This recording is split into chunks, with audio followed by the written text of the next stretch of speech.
আসসালামু আলাইকুম। ইসলাম ইলেকট্রনিক্সের পক্ষ থেকে আপনাদেরকে জানাই স্বাগতম। বন্ধুরা, আপনারা দেখতে পাচ্ছেন এটি একটি H2O2 স্মল বাবল মেশিন। মেশিনটি হাইড্রা ফেশিয়াল মেশিন। তো এই মেশিনটির প্রবলেম হচ্ছে মেশিনটির ভ্যাকুয়াম টানতে পারছে না। মানে আমরা ভ্যাকুয়ামে কমান্ড দিলে কমান্ডটি কাজ করছে, মোটরটি রান হচ্ছে, কিন্তু কোনো প্রকার ভ্যাকুয়াম টানতে পারছে না। স্কিনের কাজে সব মেশিনগুলো ইউজ করা হয়, সচরাচর পার্লারের কাজে। তো আমার কাছে কাস্টমার নিয়ে এসছে। তো এই মেশিনগুলোর কাজ এর আগে আমার করা হয়েছে।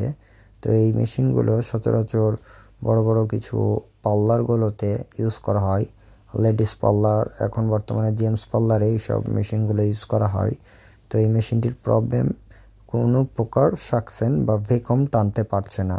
কিন্তু আমরা কমান্ড দিলে সেটটি কমান্ড নিচ্ছে, তার মোটরটি রান করছে, কিন্তু কোনো প্রকার ভ্যাকুয়াম টানতে পারছে না।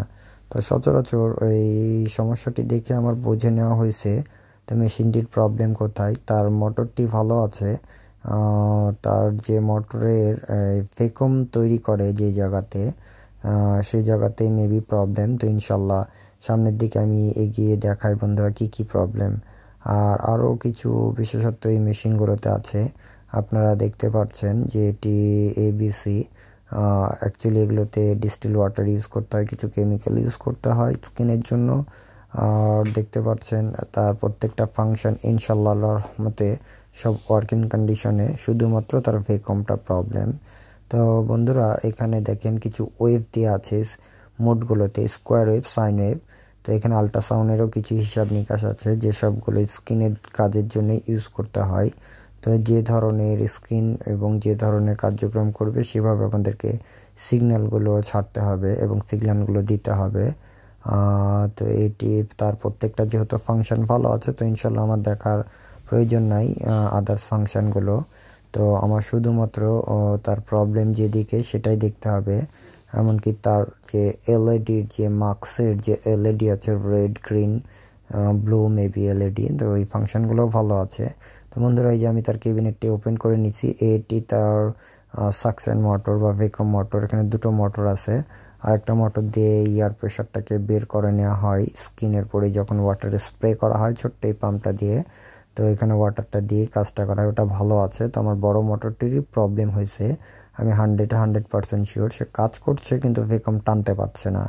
তো বন্ধুরা, এই মোটরটাকে ওপেন করে আমি তার কাজগুলোকে সমাধান করব এবং সমাধান করার পরে কাজের রেজাল্ট দেখাবো বন্ধুরা, কী কাজের রেজাল্ট হয়, তার কেন ভ্যাকুয়াম টানে না। তো এই মোটরটাকে আমি ওপেন করে তার মোটরের যে মেকানিজমগুলো আছে সেগুলোকে সব নতুনভাবে আবার সেট আপ করে আমি কাজটা সম্পূর্ণ। বন্ধুরা, অবশেষে আমার কাজটি কমপ্লিট হয়েছে। আমার এখন কমান্ড দিলেও সে কমান্ড কাজ করছে। প্রথম থেকে সে কমান্ড নিত। এই যে দেখুন বন্ধুরা, এতটুকু জিনিসের কি পরিমাণ ভ্যাকুয়াম প্রেশার তার স্কিনে ধরে রেখে দিছে গোটা ডিভাইসটা। তো ইনশাল্লাহ কাজটি আমার সম্পূর্ণ কমপ্লিট। যেহেতু এই কাজগুলো আমরা কন্টিনিউ করে থাকি, এগুলোর আইডিয়া হয়ে গেছে। তো পুরো ভিডিওটা আমি দেখাইতে পারিনি বলে আমি আন্তরিকভাবে দুঃখিত, যেহেতু এগুলোতে পর্যাপ্ত পরিমাণে সময় ব্যয় করতে হয়। খুব সূক্ষ্মভাবে মোটরগুলোর ভিতরে স্পেয়ারগুলো লাগানো থাকে, কিছু কিছু মেকানিজমগুলো। তো ইনশাল্লাহ আমার কাজটি সম্পূর্ণ সাকসেস। এই ছিল বন্ধুরা আজকের ভিডিও। আসসালামু আলাইকুম।